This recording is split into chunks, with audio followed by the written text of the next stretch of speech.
आज हम डेफिनेशन करेंगे ब्रैकेट फंक्शन की। ब्रैकेट फंक्शन को हम फ्लोर फंक्शन भी बोलते हैं। डेफिनेशन पढ़ लेते हैं। अब फंक्शन जिसको हमने डिनोट किससे करना है, ब्रैकेट से। ठीक है जी, यहाँ पर रियल नंबर पुट करेंगे क्योंकि ये फंक्शन R से Z में है। हम ब्रैकेट फंक्शन की नोटेशन ये वाली भी यूज़ कर लेते हैं। ब्रैकेट के अकॉर्डिंग ये नोटेशन, फ्लोर फंक्शन के अकॉर्डिंग ये नोटेशन। ठीक है जी, दोनों में से कोई भी नोटेशन यूज़ की जा सकती है जी। ये फंक्शन क्या कहलाता है, ब्रैकेट फंक्शन कहलाता है या फ्लोर फंक्शन कहलाता है, जो कि डिफाइन होता है। किससे डिफाइन होता है, इससे कि अगर x कोई रियल नंबर है, we have x from the real numbers r, तो फिर उसके ब्रैकेट फंक्शन की जो वैल्यू है वो क्या आनी है, ग्रेटेस्ट इंटीजर लेस और इक्वल टू x या greatest integer not exceeding x जी। एग्जाम्पल्स तो हम करेंगे, लेकिन एग्जाम्पल से पहले हम सबसे पहले एक मेन बात कर लें, वो ये कि ये जो ब्रैकेट फंक्शन है ना, ये अर्थमेटिकल फंक्शन नहीं है। मतलब ये ना समझिएगा कि लास्ट लेक्चर्स में हम अर्थमेटिकल फंक्शन पढ़ रहे थे तो ये भी एक अर्थमेटिकल फंक्शन ही होगा। नहीं भाई, अर्थमेटिकल फंक्शन की डेफिनेशन क्या थी, वो फंक्शन जो सेट ऑफ नेचुरल नंबर से कहाँ पर लेके जाएं हम, यानी उसकी रेंज सेट कहाँ से लें, कॉम्प्लेक्स नंबर्स के सेट से। राइट जी, तो यहाँ पर रेंज तो Z में आ रही है, ये तो कॉम्प्लेक्स नंबर्स का सबसेट है माना, लेकिन इसकी जो डोमेन है वो कंप्लीट सेट R है। तो डेट्स वाई ये जो फंक्शन ब्रैकेट फंक्शन जो है ये अर्थमेटिकल फंक्शन की कैटेगरी में नहीं आता। अलबत्ता हम इसकी रिस्ट्रिक्शन बना सकते हैं जो कि अर्थमेटिकल फंक्शन बन सकता है। बहरहाल इस मौजू पे हम बात नहीं करेंगे, ये हमारा मकसद नहीं है। तो कुछ एग्जांपल्स देखते हैं जी। डेफिनेशन का मतलब क्या है, मतलब डेफिनेशन का ये है कि हमने जिस नंबर का ब्रैकेट फंक्शन निकालना है, फाइंड करना है, उस नंबर से छोटे जितने भी इंटीजर्स हैं, छोटे या उसके बराबर, उस नंबर के बराबर या उस नंबर से छोटे जितने भी इंटीजर्स हैं, उन सब में से फिर सबसे बड़े वाला इंटीजर निकाल लेना है, वो ब्रैकेट फंक्शन होगा according to the definition. Greatest integer less और इक्वल टू x, x का ब्रैकेट फंक्शन क्या होगा, x या x से छोटे जो इंटीजर्स हैं उनमें से सबसे बड़ा। राइट जी, तो एग्जांपल देखते हैं। सबसे पहले हमारे पास एग्जांपल है जी, किसी इंटीजर का ब्रैकेट फंक्शन क्या होगा। चूंकि कोई इंटीजर भी रियल नंबर ही होता है, हम किसी इंटीजर का ब्रैकेट फंक्शन निकालने जा रहे हैं, वो क्या होगा। तो n एक इंटीजर है, इसका ब्रैकेट फंक्शन देखने जा रहे हैं। डायग्राम बनाएं, रियल लाइन ड्रा करें, n को लोकेट करें, यहां पर है n। राइट, n से आगे n+1, इससे पिछले teachers n-1, n-2, n-3 and so on. अब दरमियान में जो नंबर्स हैं वो रियल नंबर्स हैं, मतलब वो पॉइंट्स वाले नंबर्स हैं। राइट जी, तो हम n का ब्रैकेट फंक्शन देखने जा रहे हैं। तो डेफिनेशन क्या है, क्या करना हमने, n या n से छोटे लेकिन इंटीजर्स देख लेने। चूंकि n खुद भी एक इंटीजर है, लिहाजा n या n से छोटे इंटीजरों में कौन कौन सा आ जाएगा, ये आ जाएगा, ये आ जाएगा, ये आ जाएगा, ये आ जाएगा और ये आ जाएगा। अच्छा, और ये आ जाएगा मैंने ये कह के ख़त्म कर दिया इसलिए कि डायग्राम में इतने नज़र आ रहे हैं। एक्चुअली इससे छोटे भी इनफाइनाइटली मैनी इंटीजर्स आपके पास मौजूद हैं, वो सारे आ जाएंगे। राइट जी, तो n या n से छोटे जितने भी इंटीजर्स हैं वो सारे आ रहे हैं इस चीज को देखते हुए। लेस और equal to x, integer less और इक्वल टू x, यहां पर x n के बराबर है, तो n या n से छोटे इंटीजर्स ये हैं सारे। राइट, सो तो हमने by the definition of the bracket function क्या देखना है, इन इंटीजर्स में से सबसे बड़े वाला इंटीजर। जो साफ नजर आ रहा है, इन इंटीजर्स में से सबसे बड़ा वाला इंटीजर कौन सा, n खुद ही है। तो n being the greatest integer less और इक्वल टू n इटसेल्फ, ये खुद ही है, इसका ब्रैकेट फंक्शन n खुद ही होगा। राइट जी, तो एक बात आप नोट करें, जिस नंबर का ब्रैकेट फंक्शन हम काउंट कर रहे होंगे, फाइंड करने जा रहे होंगे, उस नंबर से बड़े जो इंटीजर्स होंगे, राइट, बड़े जो इंटीजर्स होंगे like n+1, n+2 and so on, उनको हम काउंट नहीं करेंगे, यानी उनकी तरफ हम देखेंगे भी नहीं। हमारा ब्रैकेट फंक्शन का जो आंसर आना है, जिस नंबर का ब्रैकेट फंक्शन निकालना है, उससे या उससे छोटे इंटीजरों में से सबसे बड़े वाला इंटीजर हमने फाइंड करके दिखाना है। बहरहाल अगर n कोई भी इंटीजर है, चाहे वो 0 है, चाहे वो पॉजिटिव है, चाहे वो नेगेटिव है, उसका ब्रैकेट फंक्शन वो खुद ही n ही होगा। तो किसी भी इंटीजर का ब्रैकेट फंक्शन आप जो है बगैर कैलकुलेट किए याद कर लीजिए कि किसी भी इंटीजर का ब्रैकेट फंक्शन जो है वो खुद ही है। राइट जी, आगे बढ़ते हैं जी। एग्जांपल है 3.875। अब ये इंटीजर नहीं है तो रियल लाइन ड्रा करें। 3 के करीब करीब जो मैंने इंटीजर्स हैं वो लोकेट कर लिए हैं। 3 नेक्स्ट 4 2 1 एंड सो ऑन। 0 भी आएगा, नेगेटिव नंबर भी आएंगे, सारे के सारे इंटीजर्स हैं। तो 3.875 को रफ सा लोकेट कर ले भाई सब। यहाँ पर कहाँ पर लाई करेगा? ये 3 है जो कि इस वक्त यहाँ पर है। इस वक्त आपके पास जो x नंबर है जिसका आप ब्रैकेट फंक्शन कैलकुलेट करने जा रहे हो वो 3.875 है। कहाँ लाई करेगा सर? 3 यहाँ पर है तो 3.875 कहाँ पर होगा? 4 से आगे नहीं जाएगा, 4 के बराबर भी नहीं होगा। इस 4 से पीछे यहां कहीं आपका ये नंबर है x पड़ा हुआ। राइट, जो कि x क्या है भला? 3.875। अब हमने क्या कहा हुआ है? ब्रैकेट फंक्शन अगर मैंने x का निकालना है तो मैंने क्या करना है? सर मैंने x या x से छोटे, यहां पर x के बराबर तो कोई इंटीजर नहीं है क्योंकि x एक प्योर रियल नंबर है ना। x के बराबर तो कोई एक इंटीजर नहीं है, तो x से छोटे इंटीजर्स देखेंगे तो भाई साहब वो कौन से वाले होंगे? सर 3 होगा, सर 2 होगा, सर 1, फिर 0, फिर -1, फिर -2 एंड सो ऑन। ये सारे के सारे x से छोटे इंटीजर्स हैं। ये भी कहा जा सकता है x या x से छोटे इंटीजर्स है ना। तो इनमें से सबसे बड़े वाला कौन सा है? यानी मैंने सबसे बड़े वाला इंटीजर किस में से निकालना है? 4 या 4 से आगे वाले इंटीजर्स को मैंने देखना ही नहीं है, मैंने तो इनको देखना है। इनमें से सबसे बड़े वाला जो इंटीजर होगा, पीछे जाने की भाई साहब जरूरत ही नहीं है, वो आपको कहां नजर आएगा? यही नजर आएगा। राइट जी, तो क्या आंसर होगा जी? 3.875 के ब्रैकेट फंक्शन का आंसर क्या होगा सर? सर 3 होगा। राइट जी, तो आपने एक बात नोट की, अब तक हमने क्या किया? अगर भाई साहब n कोई भी इंटीजर है, चाहे वो 0 है, चाहे वो पॉजिटिव है, चाहे वो नेगेटिव है, उसका ब्रैकेट फंक्शन वो खुद ही है। राइट जी, अगर आपके पास जो नंबर है x जिसका ब्रैकेट फंक्शन कैलकुलेट किया जा रहा है वो इंटीजर नहीं है, राइट जी, तो फिर उसके 2 केस बना ले। कह लें अगर तो वो पॉजिटिव है, इस टाइप का पॉजिटिव नंबर है ना। देखें कोई भी रियल नंबर जो होता है वो किसी इंटीजर पॉइंट समथिंग एक नंबर के बराबर होता है। ठीक है जी, ये जो नंबर होता है 0.875 इस टाइप का नंबर, ये 0 और 1 के दरमियान में होता है, ऐसा ही है ना। तो अगर आपका x जिसका ब्रैकेट फंक्शन कैलकुलेट करने जा रहे हैं जो कि इस वक्त 3.875 था, उसको अगर आप गौर से देखें तो उसमें एक इंटेग्रल पार्ट है डेट इज 3 और एक रियल पार्ट है, पॉइंट्स वाला पार्ट है, डेसिमल पार्ट। ठीक है जी, तो ये जो डेसिमल वाला पार्ट है ये 0 और 1 के दरमियान में होता है, यह बात आपको पता है। तो ऐसे मौके पे जो ब्रैकेट फंक्शन है वो क्या है भला? इंटेग्रल पार्ट के बराबर। राइट जी, तो याद कर सकते हैं आप कि अगर x एक पॉजिटिव नंबर है, रियल नंबर है, पॉइंट वाला है, ठीक है जी, तो उसका जो इंटेग्रल पार्ट होगा वही उसके ब्रैकेट फंक्शन का आंसर है। राइट जी, तो ये बात नेगेटिव नंबर्स के हिसाब से देखा जाए थोड़ी सी ऑपोजिट हो जाती है। ठीक है जी, वो कैसे? लाइक यहां पर -3.875 है। अब ये नेगेटिव नंबर्स हैं, ठीक है जी। अब हम नेगेटिव नंबर्स को लोकेट करेंगे। -3 -2, क्या ख्याल है? -2 जो है वो -3 से बड़ा है कि छोटा है? भाई साहब पहले आइए, पहले पाइए की बुनियाद पर। -2 आगे बढ़ा हुआ है, -3 पीछे है, -4 उससे पीछे है, -5 उससे पीछे है, -6 उससे पीछे एंड सो ऑन है। तो -2 सबसे बड़ा नंबर है, -3 छोटा है, -4 उससे छोटा है, -5 उससे छोटा है एंड सो ऑन। नेगेटिव नंबरों में एक्चुअली होता क्या है, जो हमें लग रहा होता है उसके स्टोरी बिल्कुल ऑपोजिट होती है ना। तो यहीं से ब्रैकेट फंक्शन नेगेटिव नंबर के लिए भी जो बिहेव करेगा वो थोड़ा सा ऑपोजिट करेगा। आइए देखते हैं। तो ये रहा जी आपके पास -3.875। इस वक्त मैं इसको कह देता हूं ये x है। x क्या है इस वक्त? -3.875। ये नेगेटिव नंबर है, ठीक है जी, और जो इंटेग्रल वैल्यू नहीं है, ठीक है जी, प्योर रियल जिसमें डेसिमल पार्ट भी है। अब आपको क्या लगता है, जैसे 3.875 के केस में देखा आपने x लाई कर रहा था 3 से आगे, है ना। अब इधर आ जाएं, -3.875।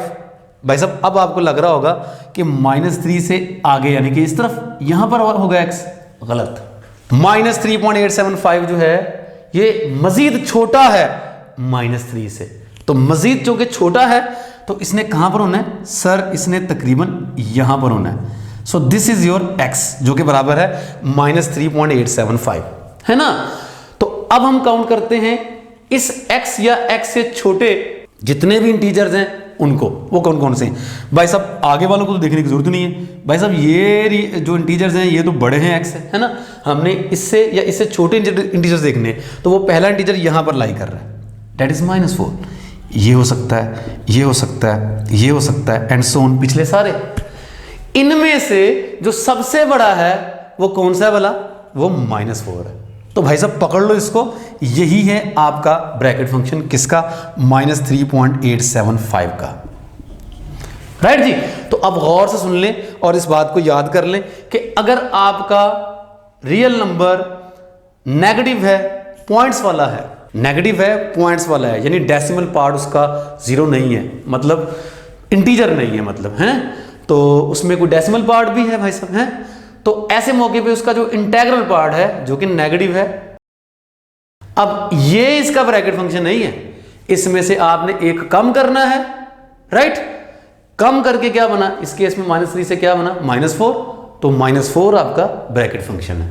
ये बात आप याद कर सकते हैं, राइट जी। बताता चलूं, अगर यहां पर फर्ज कर लो 3.875 की बजाय 4.92 होता, तो ऐसे मौके पे भी उसका जो ब्रैकेट फंक्शन इंटीग्रल पार्ट होता लाइक यानी 4 होता है। और अगर यहां पर फर्ज कर लें -5.875 होता या -5.279 होता, कुछ इस टाइप का नंबर होता, नेगेटिव नंबर है, इंटीग्रल पार्ट -5 है, इसमें से एक कम करेंगे, डेट विल बी -6, वही आपके ब्रैकेट फंक्शन का आंसर होगा, राइट जी। ये जो बातें हम पढ़ते जा रहे हैं आहिस्ता आहिस्ता, इन्हीं बातों को हमने फर्दर थ्योरी में, एक्सरसाइजेज में, क्वेश्चंस में या थ्योरम्स में हमने यूज करना होगा, ठीक है जी। तो इनको बोलिएगा मत जी। For any real number x and for any integer n, if x is greater than और equal to n and less than n+1, मतलब क्या इसका, कि अगर कोई रियल नंबर दो कंसेक्यूटिव इंटीजरों के दरमियान में आ रहा है, छोटे वाले के बराबर हो सकता है, इससे बड़ा हो सकता है, लेकिन बड़े वाले के बराबर भी नहीं होगा, बड़े वाले से लेस ही होगा, तो उन तमाम, यानी x अगर कोई भी नंबर इनके दरमियान में लाई करेगा, उन तमाम का जो ब्रैकेट फंक्शन है वो छोटे वाला इंटीजर n ही होगा, राइट जी। असल में तो हम ये बात यहाँ पर कर भी चुके हुए हैं, लेकिन थोड़ा सा इसको मजीद जो है वो प्रिसाइज करके देख लेते हैं, क्योंकि इसी चीज़ से हमने ये वाली इनइक्वालिटी भी इसको ड्राइव करना है, कह लें, या ये एक ऑब्जर्वेशन है, ऑब्जर्व करनी है ये वाली इनइक्वालिटी। तो यहाँ पर देखें सर, ये n है, ये n+1 है, राइट जी। इससे छोटे n-1, n-2 up to so on. n+1 से बड़े वाले इंटीजर्स की मैंने बात नहीं की, उनको दिखाया नहीं, शो ही नहीं किया यहाँ पर, क्योंकि हमने उनकी बात ही नहीं करनी है ना। ब्रैकेट फंक्शन के लिए हमने छोटे वाले इंटीजर्स को देखना है, राइट जी।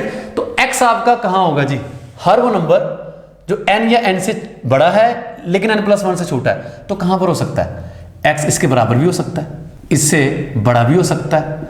भाई साहब कितना बड़ा हो सकता है, भाई साहब n नहीं हो सकता है, n से पीछे पीछे रहना है, राइट जी। x n के बराबर यहां पर ये वाला नंबर नहीं हो सकता, ये हो सकता है और ये सारे हो सकते हैं। तो फर्ज कर लो x आपका यहां कहीं है, तो मैं अभी बात कर भी चुका हूं, इस केस में अगर x n के बराबर खुद भी है तो वो एक इंटीजर है, और ऐसे मौके पे उसका ब्रैकेट फंक्शन क्या होगा, इंटीजर का ब्रैकेट फंक्शन वो खुद ही है, बात कर चुके हैं, प्रूव हो गया। हमने भी यही साबित करना, हमने भी यही देखना है कि ऐसे मौके पे जो उसका ब्रैकेट फंक्शन है वो n ही है, राइट जी। हम यही बात करने जा रहे हैं।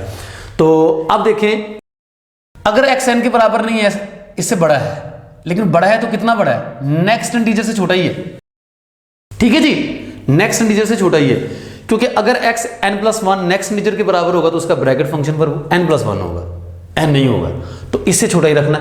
तो यहां पर x कोई भी नंबर होगा अगर है, उसका ब्रैकेट फंक्शन कौन सा होगा, उससे छोटे वाले इंटीजर देखेंगे, इनमें n नजर आएगा आपको, n-1 नजर आएगा, n-2 नजर आएगा, और छोटे वाले सारे। इनमें से जो सबसे बड़े वाला इंटीजर है ब्रैकेट फंक्शन, जो कि उसको नाम दिया हुआ है, और वो क्या है, वो n ही। तो अगर आपका रियल नंबर x दो कंसेक्यूटिव इंटीजर्स के दरमियान में लाई कर रहा है, चाहे वो इंटीजर्स नेगेटिव है चाहे पॉजिटिव है, डजंट मैटर, आपका जो ब्रैकेट फंक्शन होगा उस नंबर x का वो छोटे वाला इंटीजर होगा, राइट जी। यहां पर ये शर्त है कि जो x है वो इस n के बराबर भी हो सकता है लेकिन इससे बड़ा है, लेकिन नेक्स्ट इंटीजर n+1 से छोटा ही रहेगा, उसके बराबर ये नहीं हो सकता। ठीक है जी, इसी चीज को यूज करते हुए हमने ये जो ऑब्जर्वेशन है ये इसको ऑब्जर्व करना है।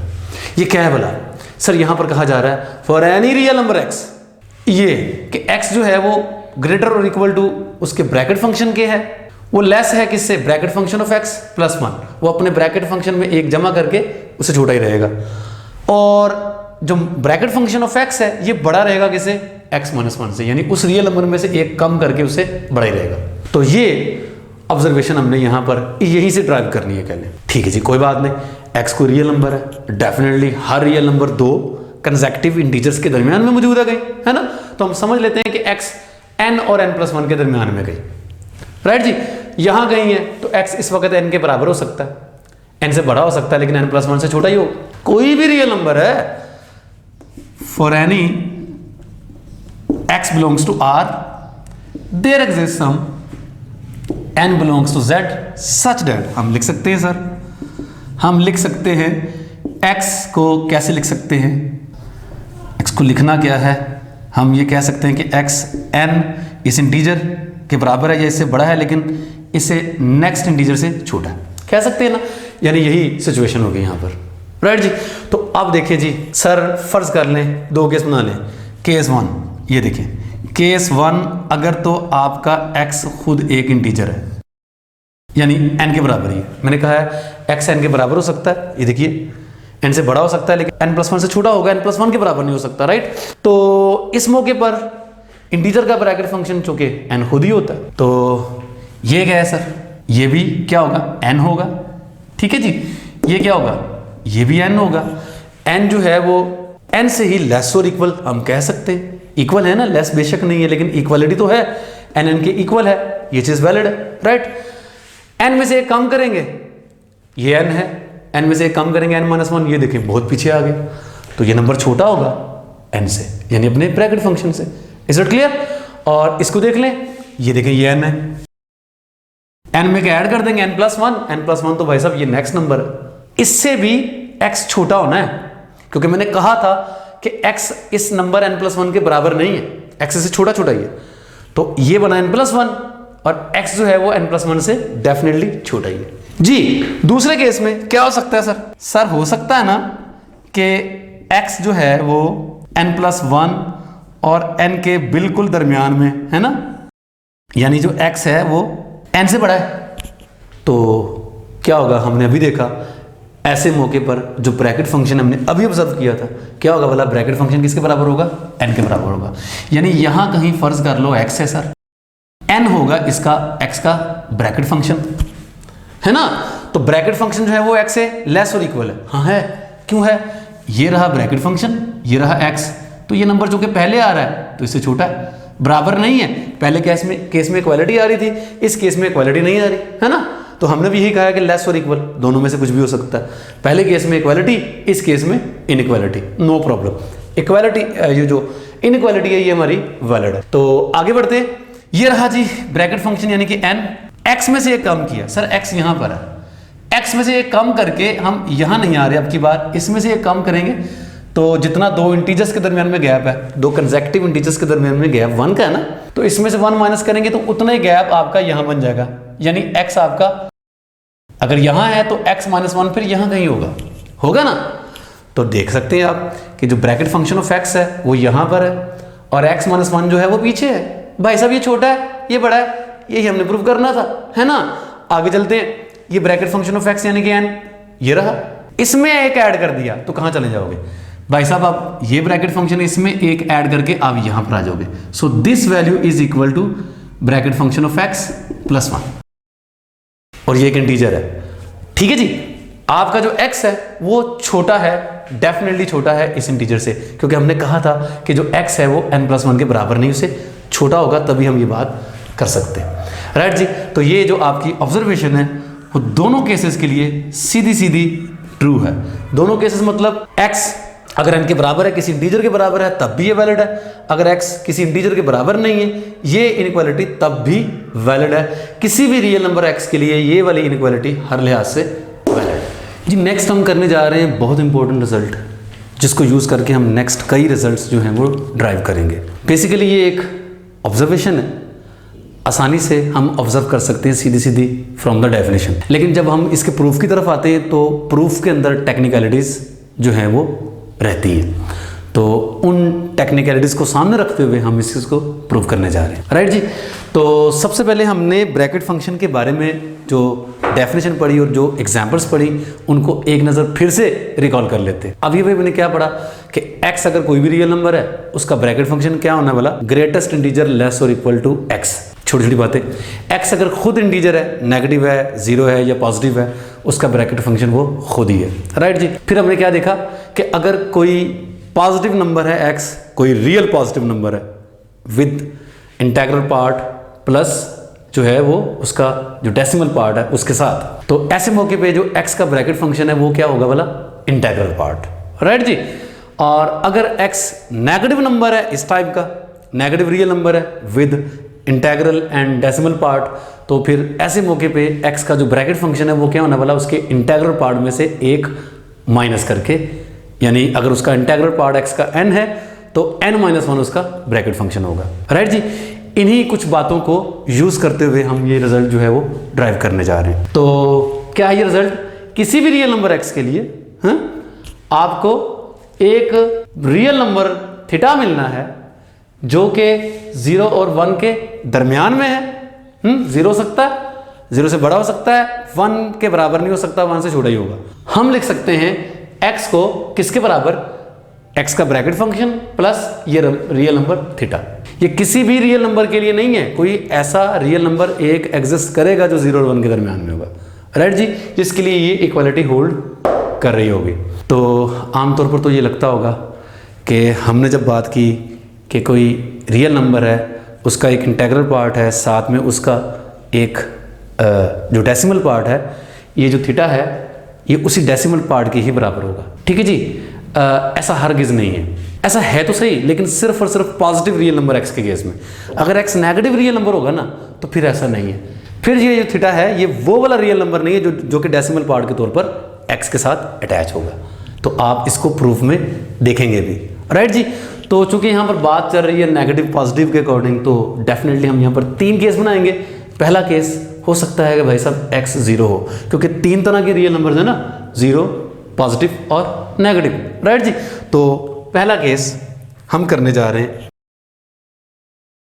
केस 1। सर केस 1 क्या है, अगर ये बेचारा x खुद क्या है, 0 है ना, तो ये इंटीजर है जी। और इंटीजर का जो ब्रैकेट फंक्शन है वो भी ये खुद ही यही वाला इंटीजर होता है, ये बात हम ऑब्जर्व कर चुके हुए हैं। तो इसका ब्रैकेट फंक्शन भी क्या आ गया, 0 आ गया, है ना। लो जनाब, अब हम x को लिख सकते हैं bracket function of x plus theta, where, लो जनाब x तो 0 है ही, ठीक है जी, उसका ब्रैकेट फंक्शन भी 0 है, तो 0 is equal to 0 plus theta भी क्या होगा, 0। 0 इज इक्वल टू 0 प्लस 0 हम लिख सकते हैं। तो इस वक्त तो जो थीटा होगा जो हमने फाइंड करना था वो क्या है, 0, राइट जी। तो थीटा जो था वो 0 और 1 के दरमियान में हो सकता था, 0 के बराबर हो सकता था लेकिन 1 के बराबर नहीं, 1 से हर हाल में ये छोटा ही रहना था। तो ऐसा ही हमने यहाँ पर थीटा फाइंड कर लिया, डेट इज 0। डन जी, केस 1 में डन, जब x 0 के बराबर है। तो केस 2 करते हैं सर। लो जी, केस 2 क्या होगा, केस 2 में हम समझ लेते हैं कि x पॉजिटिव नंबर है। लो जनाब, अगर x पॉजिटिव नंबर है तो भाई साहब कैसा होगा, चाहे इंटीजर है चाहे नॉन इंटीजर है, दोनों सूरतों में भाई साहब कैसा होगा, x की शक्ल कैसी होगी, इंटीजर, एक तो होगा इसका इंटीजर, ठीक है जी, n को इंटीजर है। पॉइंट डेसिमल पार्ट क्या होगा इसका, डेसिमल पार्ट आपको पता है कि इनफाइनाइटली मैनी इंटीजर्स जो कि 0 और 1 के दरमियान में है उनसे मिलके बनता है। मैं लिखने जा रहा हूँ point x1, x2, x3 up to so on xk up to so on, right जी, ठीक है जी। तो जो कोई भी रियल नंबर है जी, वो कैसा लिखा जा सकता है, उसका एक इंटीग्रल पार्ट होगा, पॉइंट, आगे डेसिमल पार्ट होगा। जो डेसिमल पार्ट है दरअसल वो भी 0 से लेकर 9 तक जो डिजिट्स होते हैं इन्हीं डिजिट से मिलकर बनता है। ठीक है जी, मैंने अप टू सोन इनफाइनाइटली मैंने कह दिया है भाई, फाइनाइट भी हो सकते हैं ये डिजिट्स। अगर यहाँ पर कहीं ये ब्रेक हो जाएंगे तो हम इसकी बात बहरहाल नहीं करते। लिख लेते हैं यहाँ पर where n belongs to integer. n कोई भी इस वक्त पॉजिटिव इंटीजर है क्योंकि हमने रियल नंबर लिया हुआ है, पॉजिटिव है, 0 भी हो सकता है इंटीजर ये वाला, z प्लस यूनियन 0।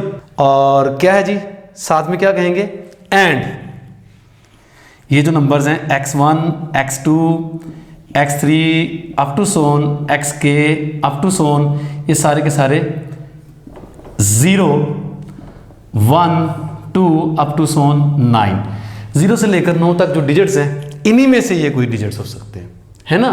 तो इस टाइप का नंबर होगा ये x। तो याद कीजिए, क्या याद करना भला, एक तो ये याद करना है कि x अगर किसी पॉजिटिव रियल नंबर के बराबर है जिसका कोई इंटीग्रल पार्ट है और कोई डेसिमल पार्ट है, तो हमने एग्जांपल्स में क्या देखा था कि ऐसे मौके पर x का जो ब्रैकेट फंक्शन होगा वो कौन सा होगा, इंटीग्रल पार्ट, राइट जी, याद आ गया ना। तो चलिए जी हम लिख सकते हैं देन, सर क्या होगा भला, क्या होगा, हम x को लिख सकते हैं n plus point x1 x2 x3 up to so on xk up to so on, लिख सकते हैं ना सर। लीजिए जनाब, ये x है, ये क्या n, मैंने क्या बताया था कि ऐसे मौके पर x का जो ब्रैकेट फंक्शन है वो उसी x का इंटीग्रल पार्ट है और जो कि इस वक्त n है, राइट जी। तो इस n की जगह मैं लिख सकता हूं ब्रैकेट फंक्शन ऑफ x, और ये वाला जो नंबर है यही मेरा थीटा है। डेफिनेटली ये नंबर जो है वो 0 और 1 के दरमियान में 0 हो सकता है, 1 से हमेशा ये छोटा ही रहेगा, है ना।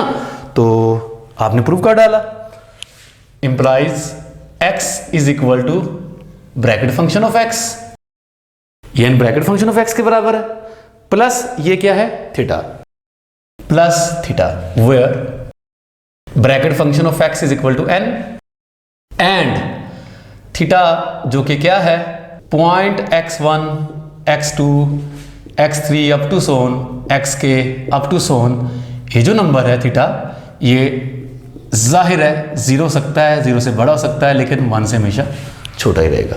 तो आपने इस केस के लिए भी ये रिजल्ट प्रूव कर दिया।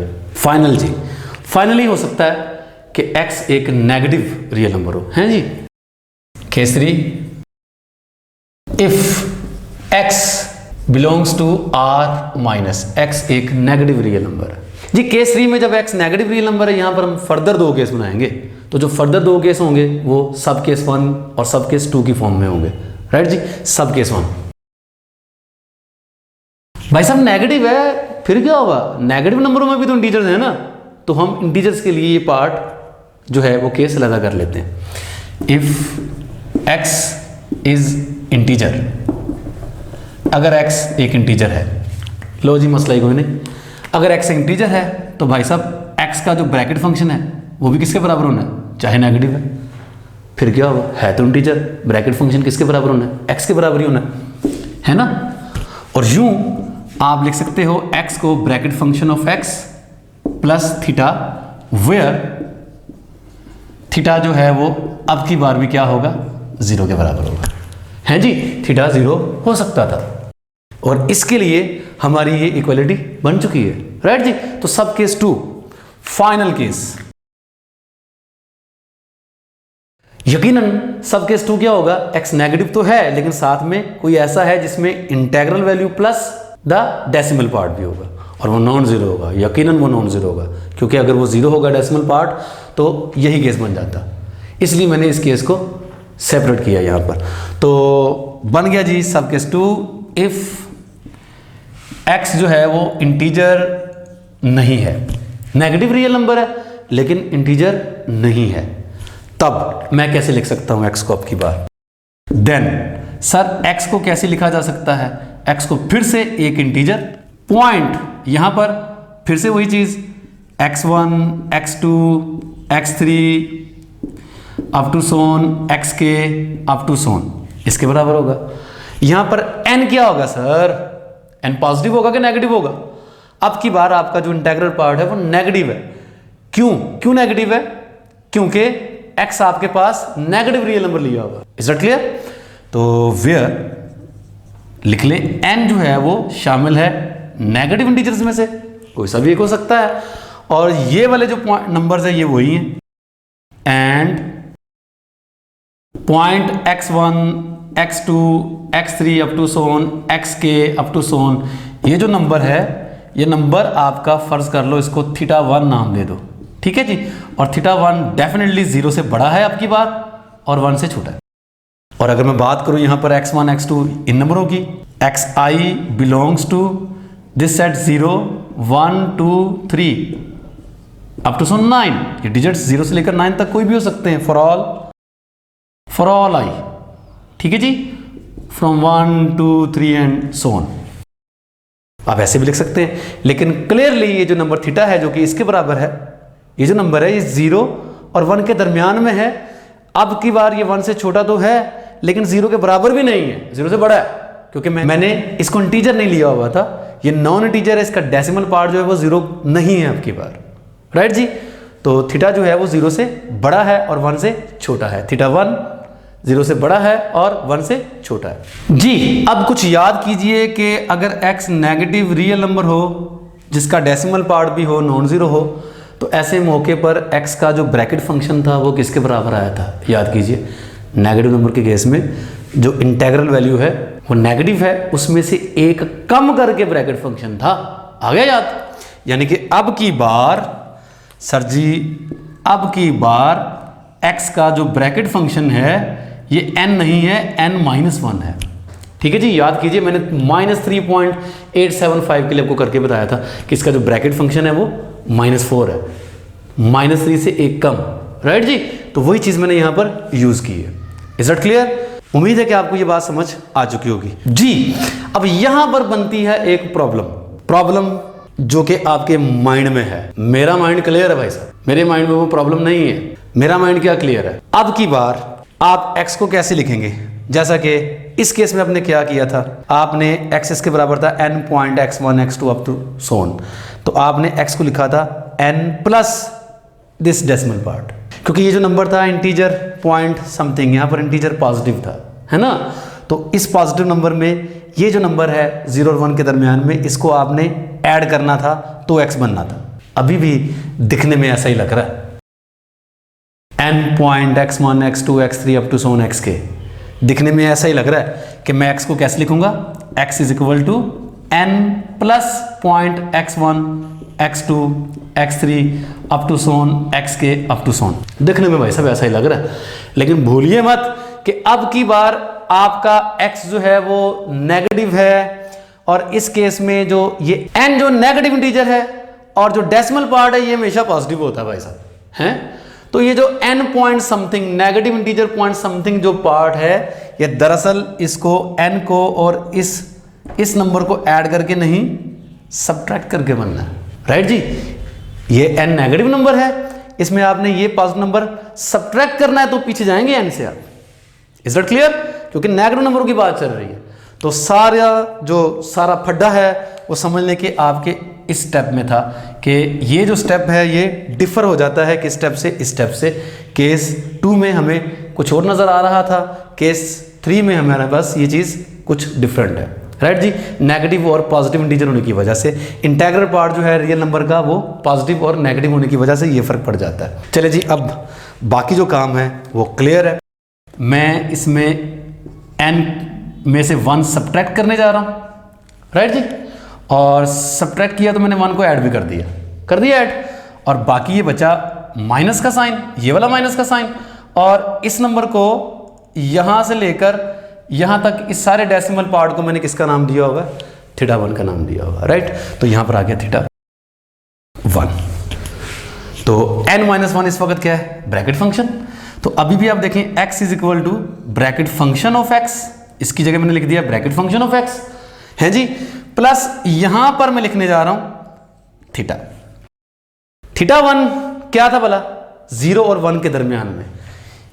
θ1 जो था ये 0 नहीं था, 0 से बड़ा था और 1 से छोटा था, तो डेफिनेटली मैंने जिसको थीटा का नाम दिया, मैंने जिसको थीटा का नाम दिया वो 1 माइनस थीटा 1 है। इसके बारे में क्या कहा जा सकता है? अगर एक नंबर 0 और 1 के दरमियान में है तो 1 में से मैं उस नंबर को माइनस करूंगा तो आपका जो आंसर है वो क्या हो सकता है? जी सर, क्या हो सकता है? वो 1 से छोटा रहेगा और 0 से बड़ा रहेगा। क्या ख्याल है? ऐसा ही है सर। थीटा जो है, जो कि 1 माइनस थीटा 1 है, एक ऐसा नंबर जो 0 और 1 के दरमियान में है। मैं 1 में से उस नंबर को सब्ट्रैक्ट भी कर दूंगा तो भी मेरा आंसर जो है थीटा वो 0 और 1 के दरमियान में रहना। ठीक है, 0 कभी भी नहीं हो सकता और ये नंबर 1 भी कभी नहीं हो सकता, क्योंकि मैंने जिस नंबर को सब्ट्रैक्ट किया 1 में से वो पॉजिटिव नंबर है। राइट जी? ठीक है जी। तो ये था जी हमारा रिजल्ट। हमने अभी भी अपने इस इक्वालिटी को प्रूव कर दिया है। तीनों केसेस अपनी अपनी जगह पर एक दूसरे से हटके। राइट जी? तो था तो ये ऑब्वियस सा रिजल्ट, लेकिन जब हम इसको प्रूव करने के चक्करों में पड़े तो ये थोड़ा सा ट्रिकी भी हो गया होगा। तो लिहाजा किसी भी रियल नंबर x के लिए हमें एक रियल नंबर मिलेगा थीटा, जो कि 0 और 1 के दरमियान में होगा। 0 हो सकता है, 0 से बड़ा हो सकता है, लेकिन 1 से हमेशा छोटा होगा। कि हम लिख सकते हैं x को किसके बराबर? Bracket function of x plus this real number theta.